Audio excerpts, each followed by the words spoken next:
Hi everyone, I'm Diana Reyes and I'm here with Mr. Dormer talking about the coronavirus. Hi, how are you today? I'm great, Diana. How are you? I'm good. So what is the coronavirus? So first of all, thanks for having me on.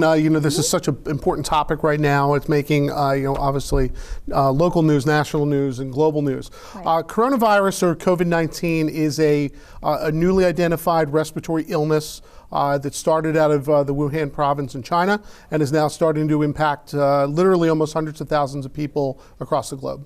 And what is Norristown doing to prepare for this? Sure. So right now, a couple days ago, all the Montgomery County superintendents met with the Montgomery County Office of Public Health, who's working with the State Department of Health and the U.S. Department of Health on what can we really do to kind of contain the outbreak. Right. Because, you read the news, it is just spreading quickly. It's moved from Asia. It is now on all continents. So they're really trying to work with school districts on what can we do to kind of minimize the virus, to contain the virus. On its spread. So we've been advised really to implement as much preventative strategies as possible. So yesterday I sent out communication to all of our families that we're really going to focus on 4 key strategies: cover, wash, clean, and contain. So right. Cover really meaning, that if you're coughing or sneezing, not just to, do this or just cough, right. Into the air, make sure you're coughing into your elbow or a tissue. Wash is really having a good protocol. You're washing your hands often. You're lathering with soap for a good 20 seconds and rinsing. They told us is a fun way to do it if you want. Saying happy birthday twice while you're washing your hands. Make sure you're using alcohol-based hand sanitizer. For clean, as a district, that we're wiping down surfaces where the virus may lay or to prevent outbreak. And the last one's contain, which is just going to be a basic strategy. If you are sick, stay home. Right. Because if that way you're not going to be around other people and you're not going to spread the illness to other people. So that's really kind of where all of our efforts are guided right now, because as of right now, there are no confirmed cases in Pennsylvania. There are none in Montgomery County, and there's none in Norristown. But we want to get out in front of this so that it doesn't come and affect everybody within our district. Okay, and what is the school doing to stay clean? I know you said we need to have alcohol-based hand sanitizers. So really we're focusing on 2 things. So one, right now nationally it's tough to procure hand sanitizer, but we were kind of proactive. We do have a good supply of it. So we are putting more of those automated stations out through our schools. We're making sure that all the soap dispensers in all of our schools are fully stocked. But really what we're focusing on is the cleaning aspect. We have upgraded within the past month. Actually, again, we were very proactive with this. About a month, 6 weeks ago, we switched to a hospital-grade disinfectant cleaner. So we are using really, medical-grade disinfectant that kills everything.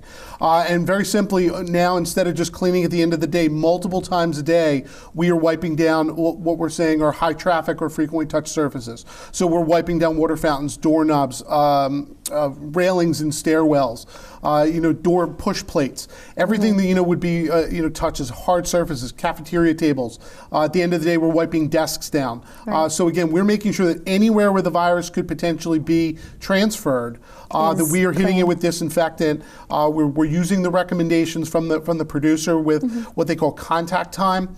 One thing that we want to stress with people at home, a lot of times people use Clorox wipes, but they're not following the directions, and it actually neutralizes the effectiveness. I actually just learned this the other day, that those Clorox wipes that come pre-wet. Yeah. If you don't leave it wet for 10 seconds where the surface is wet, it doesn't kill viruses and bacteria and bugs. So you really have to make sure that when you're using those cleaning products, you're following the directions, and we've been vigilant of that with our cleaning staff to make sure they're following those protocols as we're doing that. Also, within the past 2 days, we've notified all of our transportation vendors, First Student, and all of our different bus and van drivers, plus our own internal. Now, before and after transportation runs, we're wiping seats down in buses, and again, doors and handrails and things like that. So, in terms of the cleaning aspect, we're following all the recommendations from our county all the way up through federal, and I think we're going a little bit above and beyond and trying to again minimize any potential spread. And right now we had a particularly bad flu season, and it's still kind of lingering. So I think this will help maybe get rid of flu a little bit quicker as well. Yeah. So who's more likely to get the virus? Should our students be worried? Should their families be worried? Well, what I would say is I think everybody just needs to be vigilant in terms of, when you come into contact with someone you think that is sick. But I think there's some really important statistics right now that people need to be aware of. Right now, there's about 100,000 cases of coronavirus worldwide, and less than 2% of that worldwide are school-age children. So not to say that, our students can't get it, but the likelihood right now that they're going to is kind of minimal. And I know a lot of research medical teams are studying why is it that school-age kids aren't getting this. But I feel good as a superintendent in terms of, if we would have to make a decision about closing schools or not, chances are it's not going to be the students are going to be the ones that are carrying the virus, are going to get sick with the virus. The other thing that we want to make people aware of is, listen, this is a pretty serious respiratory flu, or a respiratory illness, where flu, you may have a fever, the aches, and just some of those symptoms for anywhere between 2 and 5 days. Coronavirus can go up to 14 days, and the fever is a little bit more extreme, and the fatigue is a little bit more extreme. And one of the things they say really affects people that have it is dehydration. So when you look at those strategies and why there's this awareness is, again, because of the severity. 14 days of a fever is no fun. Right. And if you're not hydrating is when you can get into the more serious medical things. But what we found so far is the large cases of deaths, particularly here in the United States, are the elderly and people that are identified as medically fragile. So not to say that, if I were to contract coronavirus, which A, I don't have it, and B, I hope I don't get it. But if I were, the chances of it becoming fatal with me are probably really not likely. Right. It again is the people that are really medically fragile, and they're saying very, very young infants, because they lack an immune system. Right. Are particularly susceptible, and that's where the majority of the deaths are globally right now. Now that may change as the virus spreads and evolves, but to give kind of our students and our families a peace of mind, even if you get it, it's probably not going to end up being that's going to cause a fatality in just the general public. And what would you say are your biggest concerns for the school, for yourself, for the students? Sure. My biggest concerns are, again, I don't want to minimize that this is a pretty severe illness. And, we want to make sure as much as we can, we want to keep our schools open as well as we can, because we know it's a safe place for people. We feed breakfast and lunch every day. We know it's a safe place, it's a warm place. We want to have that available for our students. And I think my first concern is we want to make sure that we're practicing the clean, wash, cover, and contain, because as much as possible, we want to keep our schools open and available for our students and our families. Also, because, if we were to get into some sort of closure, what's the impact going to be to families in terms of now if students are home, do parents have to take off of work? Are they losing paychecks? And just, is that going to propagate the spread of the virus as well? So, we're trying to be responsible and trying not to be a place where the virus and the illness is going to get spread. But by the same token, we are going to maximize every effort to make sure that we're open every single day for our students and our families. Okay, you just mentioned that other schools have closed down. Do you know where we are on that spectrum? Are we anywhere closed? Sure. So actually just this morning, 5 schools in the Central Bucks School District did close.